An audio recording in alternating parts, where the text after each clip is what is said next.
Il y a Slim sur YouTube qui nous dit l'important c'est de ne pas faire les mêmes erreurs, notamment dans le panic buy. Oui, c'est sûr que dans un monde idéal, on voudrait tous que ça soit que des bons coups, que des réussites, que ça soit fait tout ça. Mais même ce que nous on appelle panic buy, les gens il faut pas les prendre pour des fous. Les Benassia, les Longoria, c'est des professionnels et des fois ils se disent tiens lui ça peut marcher et en fait ça se décante à la dernière minute. Donc on dit ouais ils ont acheté lui, voilà c'est un panic buy, mais je crois pas qu'au niveau de compétences où ils sont, ils fassent ça. Nous on l'interprète après parce que forcément nous c'est facile de notre position les amis. On regarde le joueur qui arrive, on le voit jouer, et s'il est mauvais, on dit ah, qu'est-ce que c'était ce panic buy? Ouais, et s'il est bon, ah là c'est plus un panic buy, c'est des génies. Trop facile de juger après, trop facile. Je crois qu'on a Mohamed qui est avec nous, si j'ai bien entendu dans l'oreillette. C'est toi Mohamed? Oui, salut Seb. Bon retour. Salut, merci beaucoup. C'est MB Soltana. Tu me connais sous ce Ah, MB Soltana. Ça va? Comment tu vas? Bah très bien, et toi? Ouais, bah écoute, ça va. C'est ta reprise, t'as pas le rythme. Hein. Ouais, j'ai oublié les joueurs, j'ai tout oublié. Mais tu sais quoi, MB, le pire, c'est que ce que fait très bien Slim et ce que fait très bien Idriss, c'est les commentaires de match. Moi, je m'étais essayé un jour à l'exercice et il se trouve qu'il y avait personne avec moi ce jour-là, où il y avait quelqu'un, je me souviens plus, bref, on s'en fout. Et d'un coup, on dit, eh oui, pour refaire un match, par exemple, avec l'équipe de l'année dernière, et oui, Balerdi qui remonte, Balerdi qui décale, Quentin Merlin qui lance en profondeur, Adrien Rabiot, oh là là, c'est intercepté par un Lillois, le Lillois qui décale sur notre Lillois, le Lillois qui lance en profondeur à notre Lillois, oh, le tir du Lillois, c'était chaud. Je connaissais des gains de Lille, mais alors zéro, personne. Donc c'était le Lillois, il passe à un jaune, le jaune qui passe à un autre Lillois. Ah, c'était une horreur. C'était dur. Et c'est là que je me suis dit, ah ouais, les mecs ils sont bons, ils connaissent tous les adversaires, parce que moi, compliqué. Non, gros respect pour eux. De temps en temps, je suis les lives et gros respect pour eux. Pourquoi tu nous appelles? Dis-nous tout. Bah, c'est pour le mercato, il faut aller doucement, tranquillement. On a déjà 2 joueurs qui sont prêts à signer. On n'est même pas sur le mercato aujourd'hui. Hein. On a été pendant une dizaine de jours sur le mercato spécial Coupe du Monde. Mais le mercato, il ouvre le 30 du mois. Hein. Donc on n'y est pas encore. On a déjà 2 joueurs qui sont susceptibles, on va dire, de signer. Ils sont d'accord. On est d'accord avec les agents, etc. Si j'ai bien compris. Je trouve que c'est déjà pas mal. Il y en a que je connaissais pas du tout. CJ, Riley, franchement, voilà. L'autre, on l'a vu à Lille, très bon début de saison. Après, il s'est blessé, il n'a pas retrouvé vraiment toutes ses capacités. Et puis, il y a eu le retour de Ben Taleb aussi au milieu qui a tout chamboulé à Lille. Mais sinon, tout début de saison, franchement, très bon. Très bon, j'ai trouvé très bon. Il a fait quelques matchs de Coupe d'Europe aussi, il avait le niveau. Donc je pense que c'est une bonne recrue, en plus à 0 €, c'est parfait. Donc pour moi, le départ, il est très bon du côté de la direction, il faut pas s'enflammer non plus. On n'a pas énormément de sous. Il va falloir, on a vendu, maintenant il faut acheter malin, il faut étoffer un peu l'équipe, il faut avoir de la profondeur de banc, parce que on va jouer quand même trois compétitions. Il faut pas lâcher la Ligue, faut pas lâcher la Coupe de France, ce serait pas mal d'aller au bout cette année. Faut bien figurer aussi en Coupe d'Europe. Ce serait bien qu'on soit dans les 24 et qu'on passe parmi les meilleures équipes et qu'on fasse bonne figure entre guillemets. Donc voilà. Pour moi, j'ai rien à reprocher à la direction. Ils ont aussi le droit à des vacances. Hein. C'est clair. Mais là, ils y sont pas du tout. C'est pas du tout le moment des vacances pour eux, c'est bien après. Juste pour te rectifier, je t'ai laissé parler pour pas te couper grossièrement, mais le mercato est bien ouvert. Tu as dit ça ouvre qu'à partir du 30 et tout. Non, le mercato est ouvert et on peut signer des joueurs dès maintenant. Ah, ok. J'avais pas cette info. Ouais, parce qu'en fait, il y avait une petite fenêtre. C'était le mercato de la Coupe du Monde qui était ouvert pendant 10 jours, et puis après, on attendait la date, comme tous les ans, du 30. Ouais, non, ça a bien ouvert, là, depuis une semaine, le mercato, ouais. Mais c'est vrai qu'il y avait une fenêtre. Autant pour moi. Il y avait une fenêtre qui avait été ouverte un petit peu avant pour les clubs qui disputaient la Coupe du Monde des clubs. Et justement, ça avait permis à l'Inter de conclure l'opération Luis Enrique. Mais depuis, oui, ça a bien ouvert le mercato. Il n'y a pas de souci là-dessus. Merci beaucoup. Ouais. Vas-y. Juste par rapport à la Coupe du Monde, est-ce que vous voyez quelques joueurs qui seraient de bonnes affaires, entre guillemets? Moi je te dis la vérité. On voit des... J'ai pas regardé un match. Je regarde, en fait, moi je suis focus sur l'Olympique de Marseille. Pourquoi? Parce que je suis pas directeur sportif, je suis pas scout. Ma mission à moi, c'est pas de connaître tous les joueurs de l'univers, d'Europe et de France. Moi, c'est d'avoir une expertise et un avis certain sur ce qui se passe à l'Olympique de Marseille. Donc moi, je me consacre sur les matchs de l'Olympique de Marseille. Donc effectivement, quand on me dit comment tu trouves là le futur joueur qu'on a pris en championship, je te dis la vérité, j'ai oublié Brassier. Egan Riley, déjà pour dire le nom, ça va être compliqué. Voilà, donc Egan Riley, on va me dire, alors Seb, tu penses que c'est une bonne recrue, Egan Riley? Je sais pas qui c'est.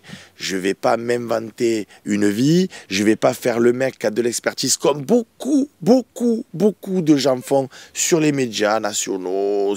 Il y a des mecs, ils s'inventent des opinions sur des joueurs que... Je ne dis pas qu'ils sont de mauvaise foi. Ils l'ont peut-être vu jouer une fois ou deux fois. Moi, pardon, quand je donne mon avis sur un joueur, si je vous dis Balerdi ceci, ou Wiri cela, ou Rabiot cet autre, c'est que je les ai vus jouer tout au long de la saison.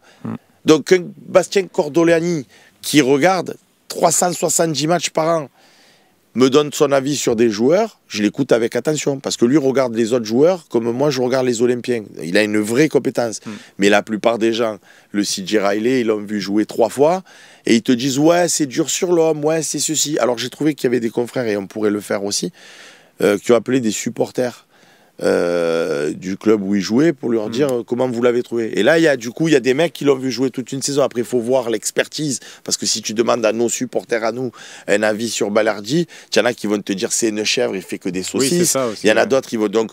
Alors qu'un journaliste, à la base, il est payé pour être à peu près objectif, neutre, et pas aller dans un sens ou dans l'autre, mais essayer d'être le plus... Voilà. Donc moi, quand on me dit sur certains joueurs, alors après... Il y en a avec qui on les affronte avec l'Olympique de Marseille, donc forcément je les vois à minima sur le match aller-retour. Après, de temps en temps, je regarde quand même quelques matchs, mais c'est difficile de me faire une opinion. Et la Coupe du Monde, je trouve ça, sur le principe, je trouve ça bien, mais les clubs qui y sont, ils m'intéressent pas plus que ça. Donc en fait, et pas parce que je suis un rageux que le PSG ils ont gagné la Champions, c'est tout. C'est le Paris, je m'en fous. Le Real, pour l'instant, j'attends de les voir plus tard dans la saison, quand ils auront vraiment mis en place leur jeu. Et puis voilà, moi j'aime bien le Barça, ils sont pas là. Donc bon, il y a la Juve, non, je crois. Il faudrait que je regarde peut-être quelques matchs de lui, mais la Juve, en ce moment, je trouve que c'est... Il cartonne. Ah, il cartonne. Bon, il faudrait peut-être que je regarde pour la Juve. Ils sont pas mal. Mais ouais, non, pour répondre à Mohamed, moi, il n'y a pas forcément de joueurs que j'ai vu, mais il y a un joueur, moi, c'est sur l'Euro Espoir, là, moi, c'est le milieu de Rennes. J'en parlais déjà depuis là, en fin d'année, là, avant d'affronter Rennes. J'ai dit, moi, c'est vraiment un milieu qui me plaît, Djaoui Cissé. Et là, il crève l'écran aussi avec l'Euro Espoir. Et je trouve que ça, c'est un profil qui est vraiment intéressant au milieu de terrain. Alors après, il faut faire de la place aussi. C'est un profil jeune. Mais comme quoi, tu vois, il faut aussi des fois laisser du temps à ces jeunes joueurs-là. Il explose pas là à 17 ans, 18 ans. Il a 20, 21 ans. Donc des fois, il faut aussi savoir laisser du temps. Mais le Cissé, là, que j'ai vu jouer, déjà l'année dernière, j'avais beaucoup vu jouer en Ligue 1. On en avait beaucoup parlé d'ailleurs avec Cordo et c'est vrai que ça, c'est un joueur qui me plaît beaucoup. Mais tu vois, c'est fou. Merci beaucoup, merci à vous. Mohamed. Merci à vous. Bonne journée. Bonne journée pour ton appel. Il y a les copains sur Twitch qui me disent qu'il y a bientôt un Juve City. C'est dingue. Je suis en train de me rendre compte que d'un point de vue intellectuel, psychologique, quand le championnat il a repris avec l'OM, tu vois ce que je veux te dire, qu'après il y a la Champions qui démarre, je sais pas, je suis dans une forme... Là, la compétition, même que je lis sur Twitch, il y a Juve City, je sais pas, entre guillemets, ça m'intéresse. J'ai l'impression que c'est les tournois de pré-saison. C'est ça. J'ai vraiment l'impression de ça. Parce que c'est pas les équipes de l'année dernière, tu vois. C'est la City, ils ont des nouveaux joueurs, pareil pour les autres. Donc en fait, ouais, tu as l'impression que c'est des matchs amicaux de pré-saison. Et la vérité, si tu joues un match d'avant-saison, je m'en fous comme de l'an 40, alors que quand c'est en février, en mars, que c'est les derniers tours de Champions, si tu as un City Juve, tu te dis oh putain, alors que là. Par contre, je trouve que ça va poser quand même un problème pour ces clubs qui la jouent, parce qu'ils vont enchaîner derrière la saison. En termes de préparation physique, ça va être compliqué à gérer. En plus, après la CAN qui va venir aussi c'est une folie. fumer des joueurs. Moi, je trouve que c'est une folie, donc je vois que. Je vois ben oui, Darkalma 66 qui dit le boss qui ne connaît pas les joueurs de Lille déjà, alors imagine la Coupe du Monde des 21 ou celle des clubs. J'ai pas dit que, si tu as bien écouté l'émission, j'ai pas dit que je connaissais pas les joueurs de Lille. J'ai dit que quand tu commentes un match, savoir de repérer, de repérer, parce que quand tu commentes un match et quand tu vois Balerdi, tu sais que c'est Balerdi parce que tu connais sa physionomie, tu connais sa tête, tu le connais. Donc quand il a le ballon, tu dis Balerdi. S'il envoie à gauche, tu sais naturellement qu'il va y avoir Merlin a priori. Si c'est Merlin ou Garcia, si c'est Garcia. Donc en fonction des gars. Mais quand c'est un Lillois, moi qu'est-ce que j'en sais moi de qui est qui, tu vois ce que je veux te dire. Franchement, c'est pour ça que j'ai beaucoup de respect pour Slim et pour Idriss, parce que même si tu connais les joueurs sur une liste, après de les voir en action, quand tu les vois pas jouer tout au long de l'année, franchement, c'est pas facile. On a Cyril qui est avec nous. Bonsoir, bonjour. Bonsoir. Bonjour, bonsoir. Il est 23h30. Salut Cyril, je te taquine. Moi, je vous appelle des Pays-Bas, moi. Donc, c'est pas vrai. C'est pas le décalage horaire, mais j'étais dans le bonsoir. Il n'y a pas de souci. J'avais une petite question à vous poser, moi, au niveau de Rongier, parce que je sais que c'est prise de tête, et on ne sait pas qu'est-ce qu'on doit faire avec. Parce que moi, j'ai pas d'idée, j'aimerais bien savoir la vôtre idée. J'imagine que vous avez déjà parlé pendant un petit moment, mais... Non, voilà, mais c'est intéressant. Moi, je me demande... Je vous ai expliqué tout à l'heure, puisque vous m'avez questionné, qu'est-ce qu'il allait se passer avec Benasser. Je peux vous expliquer ce qui va se passer avec Rongier aussi. De Zerbi, c'est un joueur qu'il aime beaucoup. Valentin Rongier, c'est un joueur qui adore l'Olympique de Marseille. Maintenant, et ça aussi, il faut avoir un petit peu une intelligence situationnelle pour comprendre que quand Mbemba il est venu à l'OM, on lui a dit tu ne partiras pas libre. Donc l'année prochaine, il ne te reste plus qu'un an de contrat, pardon. Donc soit on procède à un transfert, soit tu joueras plus parce qu'on ne te laissera pas partir libre sans quelque part une sanction. Vous imaginez tous qui nous regardez que c'est pas du tout le discours qui a été tenu à Adrien Rabiot, par exemple. Adrien Rabiot, on lui a dit si tu viens, t'inquiète, si l'année prochaine tu veux changer de club, on te fera des facilités. C'est plus du tout le même discours et les mêmes accords qu'avec Mbemba.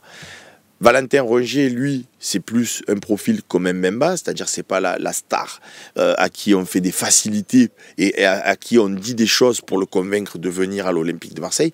Valentin Rongier, c'est un joueur clé, c'est un joueur qui a été capitaine de l'OM, il plaît à tout le monde, mais c'est quoi, un peu comme Benasser, c'est quoi les conditions pour la suite avec Valentin Rongier?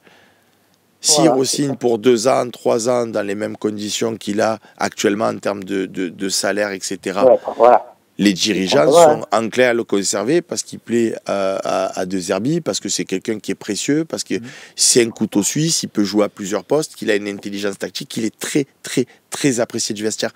Mais si Valentin Rongier lui-même se dit « Ouais, mais si je signe ailleurs, je peux récupérer une prime à la signature », et une prime conséquente, parce que Valentin Rongier, il a quand même pignon sur rue, c'est pas un petit joueur non plus, donc il peut faire une prime à la signature, il peut aussi lui, un peu comme Balerdi, vouloir avoir une autre expérience, même s'il adore l'Olympique de Marseille, une carrière, soit tu l'as fait tout le temps dans le même club, mais il y en a qui aiment bien aussi faire des expériences, découvrir d'autres coins, mais après, est-ce qu'il va avoir des offres qui vont convenir à ce que lui, il a envie, à ce qu'il a besoin. Donc, aujourd'hui, à l'instant T où on parle, personne au monde, ni Pablo Longoria, ni Mehdi Benatia, ni Valentin Rongier, encore moins Slim et Sébastien Volpe, sommes capables, ni les uns ni les autres, de savoir comment ce dossier va finir. Parce que personne ne peut savoir les propositions réelles que Valentin Rongier va recevoir. Personne ne peut savoir si ça va lui convenir, pas lui convenir.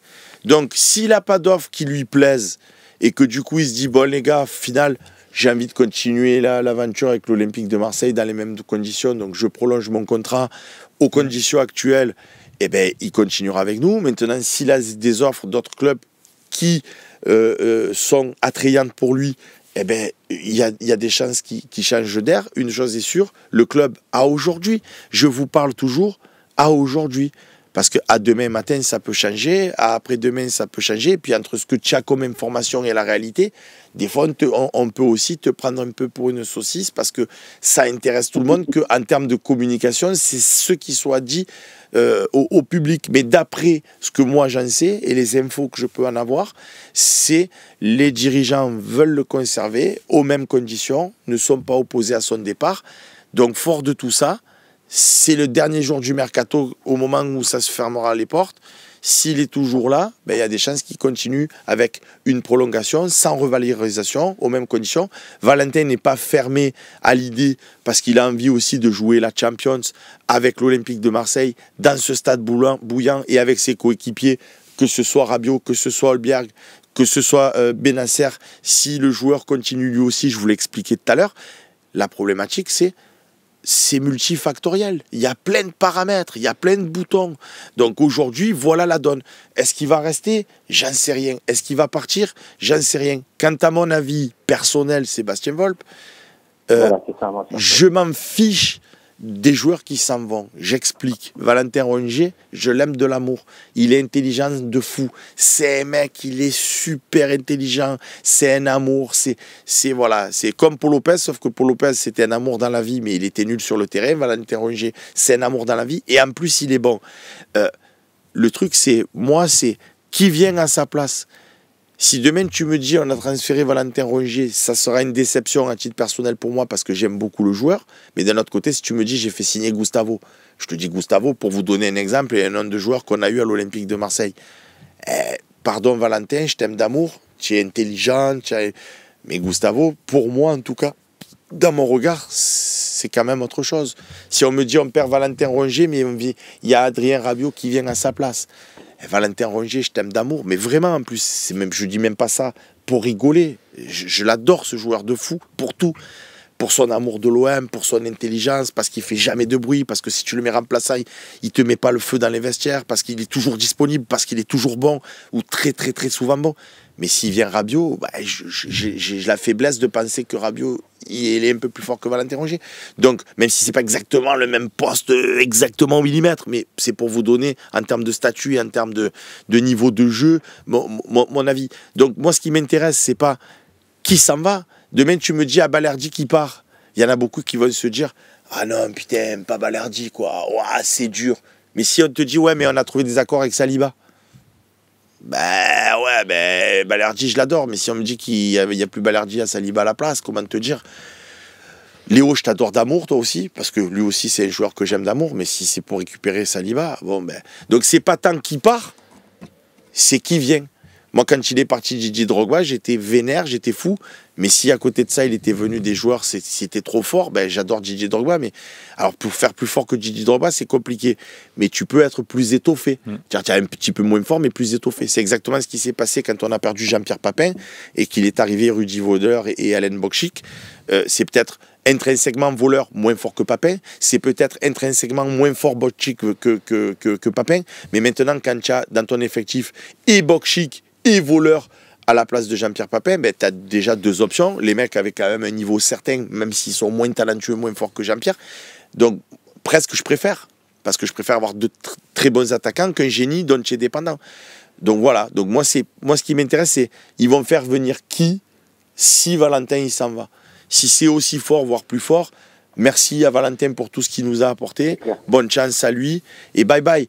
A contrario, si on me dit Valentin Rongier a trouvé un accord avec le club et il souhaite prolonger son aventure, parce que ce qu'il faut savoir aussi, j'essaye d'être le plus complet à chaque fois que vous me posez des questions sur des dossiers, comme ça vous avez les idées bien claires et vous savez qu'on ne vous raconte pas des âneries, c'est que Valentin Rongier, vous imaginez aussi, d'après les infos qu'on a, son traitement, il n'est pas non plus ravi de comment il a été positionné.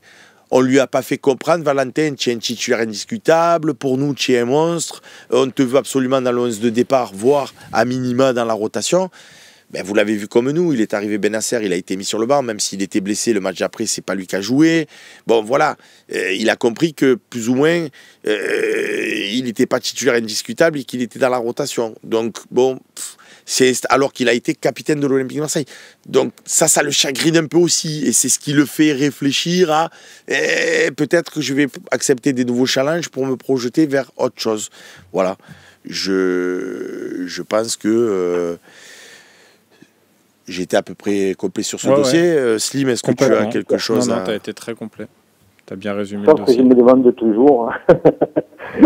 Qu'est-ce qu'il faut faire, moi, personnellement, qu'est-ce que je ferais, quoi. Moi, perso, je sais vraiment pas, quoi, en fait.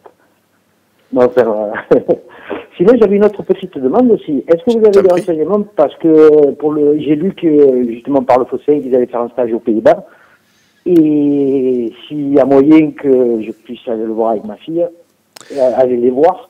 Ouais, alors je sais pas de quel côté tu te situes. Après, je connais pas très bien la géographie. De quel côté, c'est comme le Clairefontaine de la Hollande, c'est pas très loin de chez moi. Mais est-ce que ça va être bunker ou ça va être après là, ouais, je sais pas du tout pour l'instant. Je sais que là, il y a eu les billetteries qui sont tombées pour la Air Cup, mais ça sera du côté de Tarragone et Andorre, donc ça t'intéresse pas. Mais je sais qu'ils seront du côté pas très loin d'Utrecht pour leur rassemblement. Donc après, rien ne t'empêche d'aller la voiture et d'aller. Mais voilà. Mais je sais pas si ça sera ouvert vraiment au public. Je ne sais pas si ça sera ouvert au public, en tout cas. Ah ouais, ok, donc je vous remercie en tout cas. Et puis, nous, je profite que j'ai l'antenne. Nous, on est à l'étranger, c'est le seul gros bon moyen pour suivre bien la qualité de l'OM. Et franchement, vous êtes au top. Ah, merci, c'est gentil. Rien et on se régale. Merci beaucoup pour ton appel. Ouais, je te faisais ça, Marine, pendant... Et bonne nuit, Cyril. Que Cyril nous parlait. Bonne nuit, Cyril. Est-ce qu'on a encore quelqu'un ou pas? Non, on n'a plus personne. On parlait tout à l'heure des commentaires un peu à côté de la plaque. J'en lis un, du coup, même s'il y a des smileys qui rigolent, c'est quand même dit. Idriss Boubou qui nous dit le patron dictateur qui ne laisse pas Slim en placer une. Alors, je t'explique. En fait, à la base, je devais faire l'OM au café tout seul. Mais comme c'est un OM au café spécial Mercato et que de temps en temps vous me posez des questions sur des joueurs dont je n'ai pas forcément une expertise, j'ai dit mon ami Slim, est-ce que tu pourrais venir au cas où il y a des questions un peu spécifiques sur des sujets spécifiques où je me sens pas forcément à l'aise et pour pas dire de bêtises, et tu viens comme ça, bon, je fais mon émission, mais si j'ai besoin, je t'ai avec moi pour éviter. Et il m'a dit avec grand plaisir. Donc en fait c'était mon émission avec Slim en consultant au cas où j'ai des besoins, et c'était le deal. Donc il n'y a pas de dictateur ou pas de dictateur. Pas du tout, ouais. Donc tu es à côté de la place, mon ami Idriss Boubou au Fada 83 qui dit vas-y Seb, enchaîne-le. Non mais j'enchaîne personne, mais moi ça me fait toujours halluciner les gens qui se permettent de donner des avis sur des sujets qu'ils ne maîtrisent pas. Il sait pas dans les conditions dans lesquelles Slim a accepté de faire l'émission. Ça fait un moment que je vous ai pas vu et que comme j'aime pas parler, forcément je vais me faire l'émission. Mais Slim il est content d'être avec nous et de faire cette émission. Les gars, ouais, tout corrupt. Toi, je t'adore, ne serait-ce que pour le pseudo. Il dit les gars, c'est la rentrée du Fossin, ils sont déjà aigris. Mais il y en a tellement des aigris sur cette planète qui sont là pour faire des commentaires qui ne sont pas en bois. Après, les gars, c'est vrai, c'est dur des fois sur Twitch, sur YouTube. Tu sais pas quand ça rigole ou quand ça rigole pas. Donc des fois, c'est dur. Non, mais là, il a mis des bonhommes qui pleurent de rire. Mais ne serait-ce que de le dire, et je me permets aussi. Parce que comme ça, c'est posé aussi, même si je l'ai dit à différentes reprises, je le redis encore une fois, la publicité sur le Fossin, on ne la choisit pas, les gars. Donc tous les mails qu'on reçoit, vous diffusez cette publicité sur une thématique, vous diffusez une publicité sur une autre thématique qui ne vous convient pas. Sachez que la plupart du temps, pas 100%, mais très souvent, ce genre de publicité que vous voyez sur le Phocéen, elles ne me conviennent pas à moi non plus. Donc, recevoir des mails avec marqué « Coucou l'équipe du Phocéen, vous avez des publicités qui ne sont pas forcément top en ce moment, blanc, blanc, blanc, un listing, merci de votre aide ». Moi, j'appelle les régies publicitaires et je leur dis apparemment tourne, parce que vous imaginez bien qu'on n'a pas tous les mêmes publicités. En plus, que des fois, vous voyez certaines publicités que moi, je ne verrai jamais. Et moi, j'en vois que vous verrez jamais. Donc, que vous me disiez ça ne plaît pas, je comprends. Quand je lis des mails, oh, vous êtes sérieux, le Phocéen, de passer ce genre de publicité? Genre, c'est moi le matin, je me réveille, les gars, et je me dis, tiens, et si je faisais de la publicité pour tel sujet ou pour tel autre? Aujourd'hui, on va faire une publicité pour Hugo Boss. Aujourd'hui, on va faire une publicité pour je sais pas quoi, Nivea. Non, mais les gars, à une époque, tu sais quoi, Slim, toi, tu n'étais pas au Phocéen. Nivea, ils avaient fait une grande campagne avec les joueurs du PSG. Et donc, comme c'est du foot, les publicitaires, ils avaient acheté des pubs sur le Phocéen avec Nivea. Les nombre de mails que j'ai pas reçus en disant « Vous êtes des vendus, vous avez mis la publicité Nivea avec les joueurs du PSG, vous avez honte de rien, vous avez vendu votre âme au diable. » Comme si c'était moi qui avais appelé Nivea pour leur dire « Oh les gars, vous voulez pas mettre de la pub chez nous ?» Non mais c'est un truc de fou. Donc, quand je reçois un mail, les gars, je sais que c'est pas vous qui le gérez, que c'est externe, mais en ce moment, on voit des pubs Nivea sur le PSG. Franchement, pas cool de voir ça sur le Phocéen. Merci de votre aide et on gère le truc. J'appelle la régie publicitaire et je leur dis, moi, ces pubs-là, je les veux pas, donc vous me les enlevez. Merci beaucoup. Ça, c'est intelligent. J'aime l'intelligence. J'aime qu'on m'aide. J'aime qu'on nous fasse des remarques. Mais vous avez vendu votre âme au diable. Ça y est, maintenant, il y a le PSG sur l'OM. Vous avez honte de rien sur le Phocéen et tout. Nah, il faut arrêter. Il faut... Non, mais après, c'est bien que tu fasses un petit récap sur ça, parce que c'est vrai qu'on a reçu beaucoup de mails par rapport à un sujet précis, et c'est vrai que nous, on n'a pas de liberté là-dessus, donc, mais c'est bien de le rappeler, parce que tout le monde n'a pas forcément l'intelligence de se dire qu'ils associent forcément le Phocéen à ces pubs-là. Ils se disent qu'on accepte finalement ces pubs. Mais surtout que, encore une fois, ce qu'il faut que vous compreniez aussi, que ça vous plaise ou que ça ne vous plaise pas, ah, il y a notre Idriss Boubou qui nous dit, détendez-vous, j'ai mis des smileys, ça va les gars, bon, alors on te fait un bisou et c'est bon. Il y a d'ailleurs Terrain Nasca qui nous dit, qu'à vous abonner, comme ça vous aurez plus de pubs. Mais on le fait pas, il n'y a pas ces pubs-là qui sont diffusées pour vous faire prendre des abonnements. Les publicités aujourd'hui, elles sont dites ciblées, c'est-à-dire que, et moi, je regarde, il y a un copain qui a dit « Ah non, mais vous n'avez pas... il n'y a pas de pub Hugo Boss. » Ben moi, comme je vais régulièrement sur le site Hugo Boss, moi, sur le Phocéen, j'ai tout le temps de la pub pour Hugo Boss. Parce qu'Hugo Boss, ils ont compris à travers les cookies que j'allais visiter leur site. Et donc, quand je vais sur le Phocéen, j'ai des pubs Hugo Boss. Si vous allez chez Zara, chez Armani, chez Célio, chez où vous voulez, ben vous allez avoir des pubs correspondantes. Mais si la pub Célio, il y a une femme à poil dessus et que ça vous heurte, et ce que je peux comprendre, ou fortement dénudé, je donne un cas imaginaire et un exemple, et que moi, j'ai que des pubs Hugo Boss qui sont plus qualitatives, ben signalez-moi-le et je ferai lever les pubs pour Célio, si dans mon exemple j'ai dit Célio. Vous comprenez? On n'a pas tous les mêmes pubs. Moi, si les pubs, elles sont en fonction de vos goûts, de vos couleurs, pourquoi? Parce que c'est comme ça que vous allez acheter.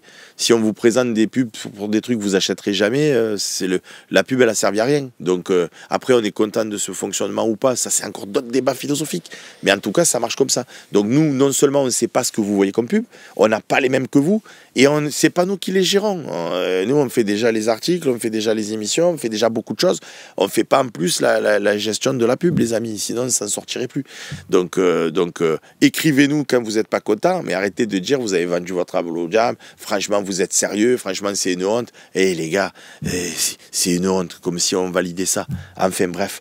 Les gars, on se fait quand même un petit temps additionnel. Vous savez que quand c'est moi, je parle, on déborde toujours. Mais comme c'est la reprise pour moi, on se fait quand même le petit tas additionnel.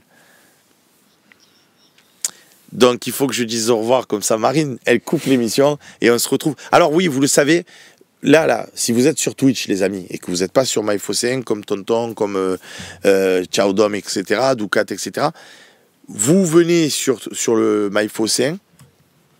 Il y a le lien qui est épinglé sur Twitch, donc il faut qu'il remonte tout en haut du chat, c'est ça? Bon, vous avez le lien, vous il trouvez est le épinglé, lien. là. Voilà, le lien est épinglé. De toute façon, si vous n'avez pas le lien, c'est facile sur MyPhocéen, émission en direct. Vous arrivez et vous avez un bouton avec marqué, voilà, il y a Name37 qui vous le remet dans le chat. Merci à Name. Vous cliquez sur ce lien, vous arrivez sur la page de MyPhocéen. Vous dites je m'inscris avec Twitch et là, bim, sans rien payer de plus, de moins, vous êtes avec moi via MyPhocéen. Et on continue à faire le temps additionnel. Pour les autres, je vous embrasse.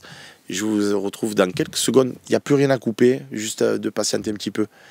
Slim qui nous quitte. Merci d'avoir été là, Slim. Merci à toi, Seb. Avec le dictateur. Ciao, ciao. Bye bye, les amis. C'est ça.